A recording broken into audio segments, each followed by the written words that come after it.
Hi YouTube, my name is Krissy and welcome back to my channel. If you're new here, go ahead and subscribe. And if you're returning back, hello and thank you.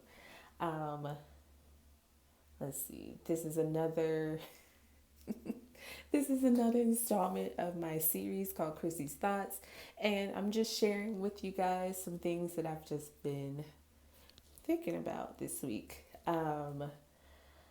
So first things first. I think how was I this week? We'll just do a little check-in. So this week was a good week. At work, I've just had like some really good.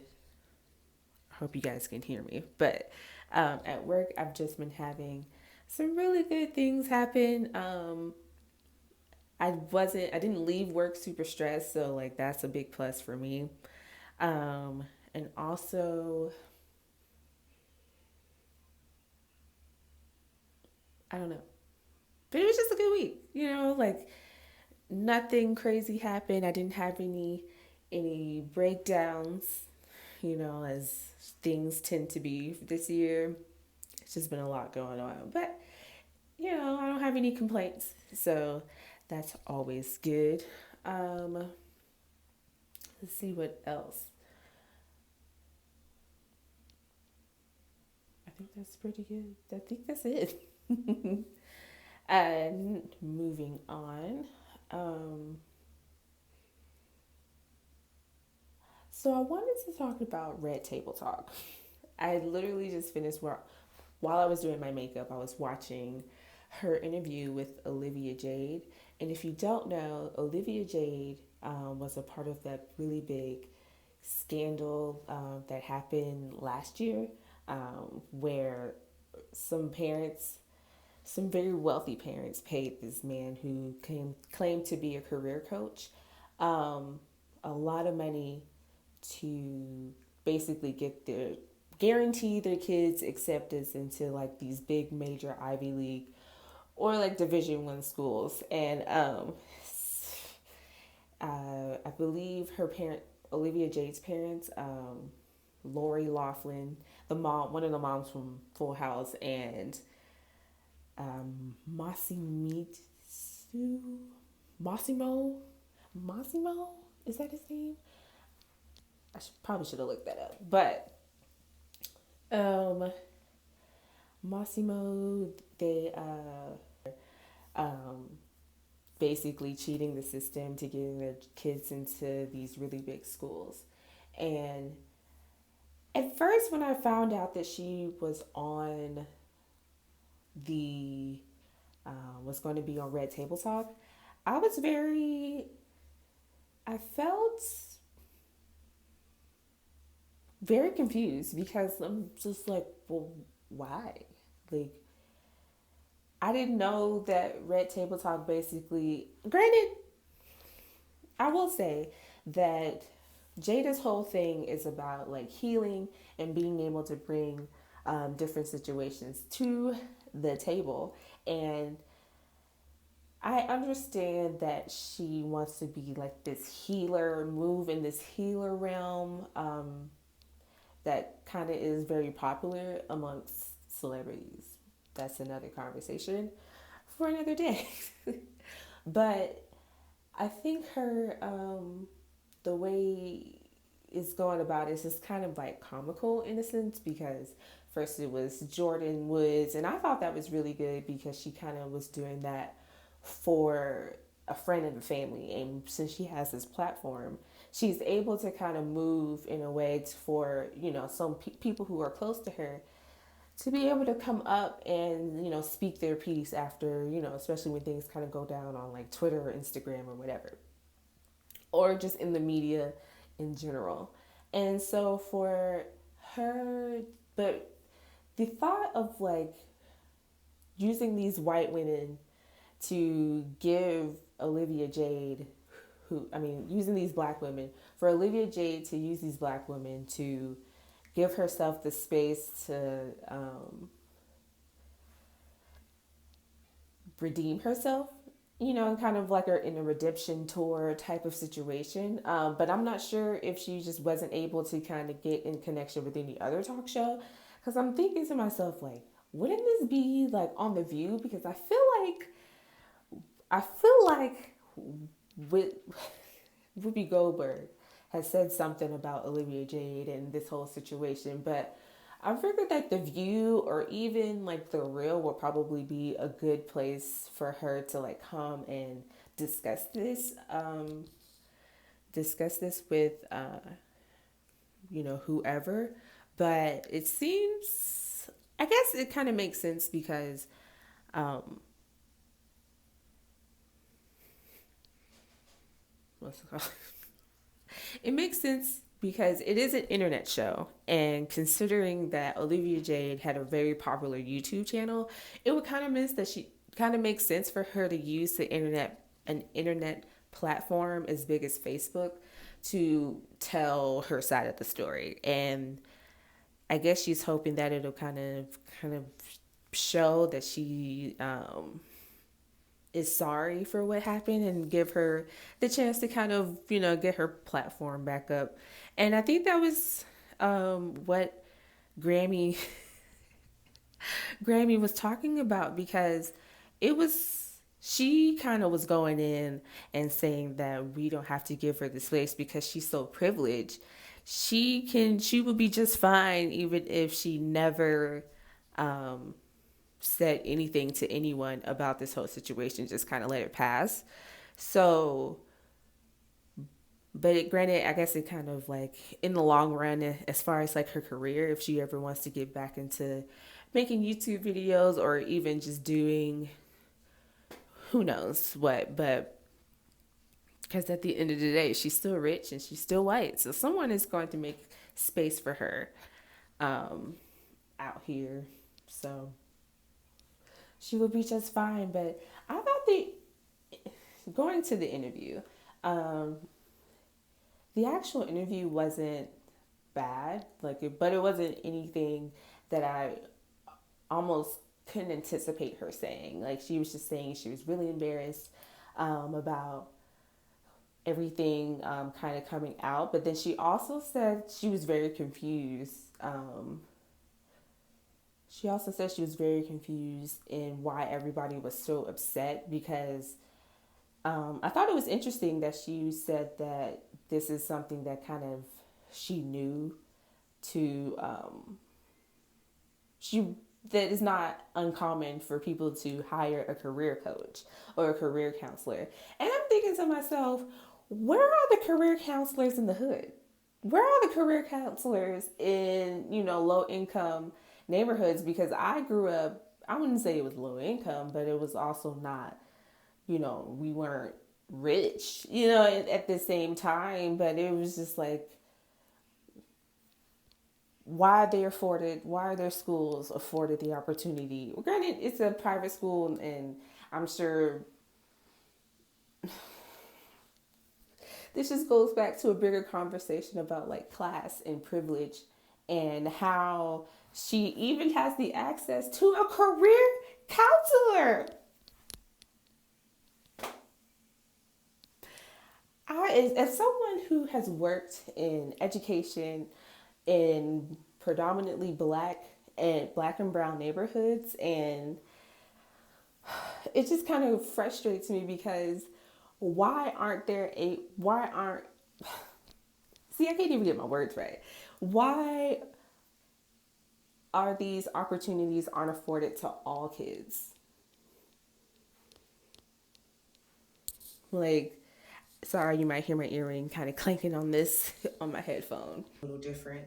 I just took my headphones out. But why aren't these opportunities afforded to all kids?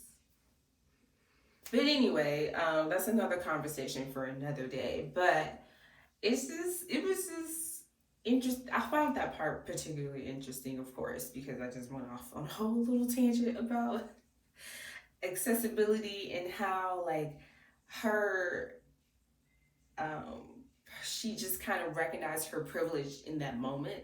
And I hate that it had to be that kind of brought that attention to her. But I'm glad it did, because that's one less person, one less privileged person who is oblivious to their to their privilege. You know, being able to see that we are existing in the same world. We don't have the same opportunities. We don't have the same things. So there's that. Moving on to my next thought. I was watching one of those like kind of celebrity gossip channels, and I saw Lizzo. She made a Instagram story or a TikTok or um, one of those things, and she was talking about how at this point in time, like, she doesn't like her body, and she was kind of struggling with her weight. I'm not sure. I remember her saying that she was going vegan or trying out more vegan stuff. And she was working out and stuff like that because for her own benefit. She didn't disclose any other reason for why she wanted to do those things, and honestly, it's not my business to know why she decided to, wanted to take care of herself more than just she just wanted to take care of herself. But it was interesting because, like, I think with 2020 being the way it is, it's easy for us to dismiss celebrities because they're not like I said, they're not operating in the same world as us, as regular schmegular people. But we also forget that they're human, and so the fact that there are whole Twitter pages, Instagram pages, TikTok channels that are dedicated to being so disgusting and being so, just not, like body posy, being body positive. It's wild that people are so, I don't know, but they're just so motivated by being disgusting and being cruel to people who they don't even know in real life. You do not know these celebrities in real life, so why are you spending so much time out of your day caring about what they have on or what? I know that sounds a little bit hypocritical because here I am making an entire YouTube, video about it, but the fact that you are using that time and energy to be so rude and be so mean, it's like, what's wrong? Is everything okay at home? Like, I really have to ask those questions because things just doesn't make any sense to me, to be honest. So prayers to Lizzo, and I hope that she has some people around her who are rooting for her and wanting her to be better, because the world, having the world on your back, kind of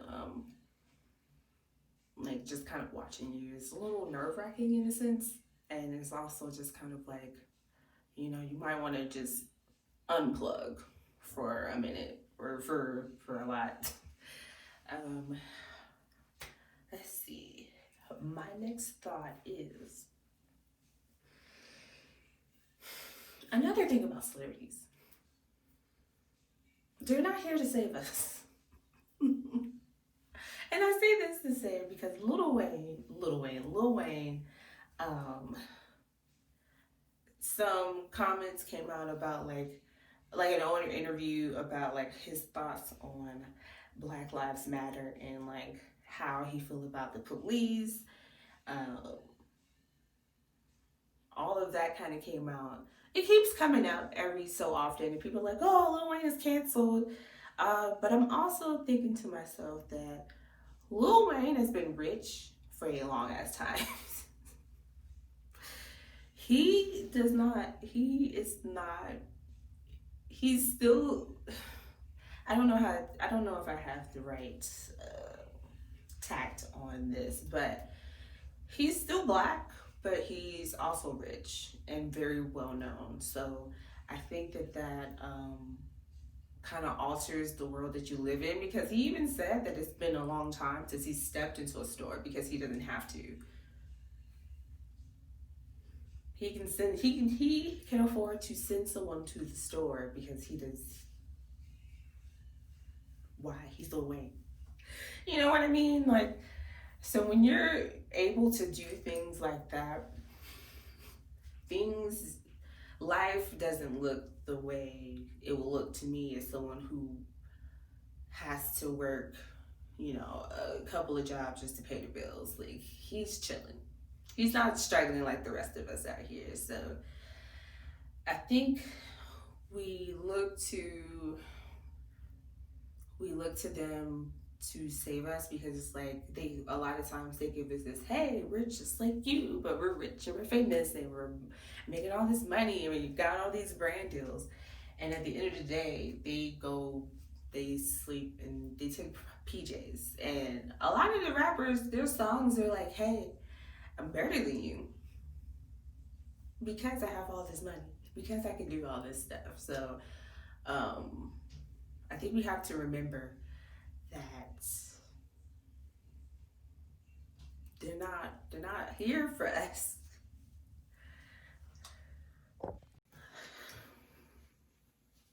I'm tired. No, but seriously, my last thought is, I've just been thinking a lot about like my goals for next year, and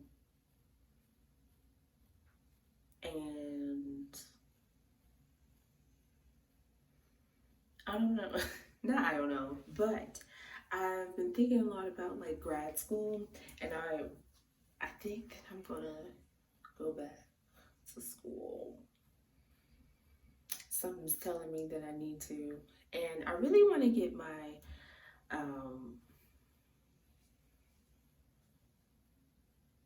master's in psychology.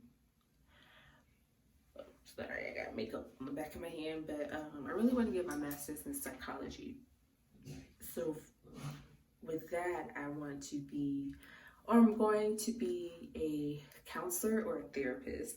But I'm also kind of thinking about like being a school counselor, because we need more efficient counselors in the school system. Like, I feel like I didn't utilize my counselors the way I'm supposed to, or they didn't really care enough to do the work.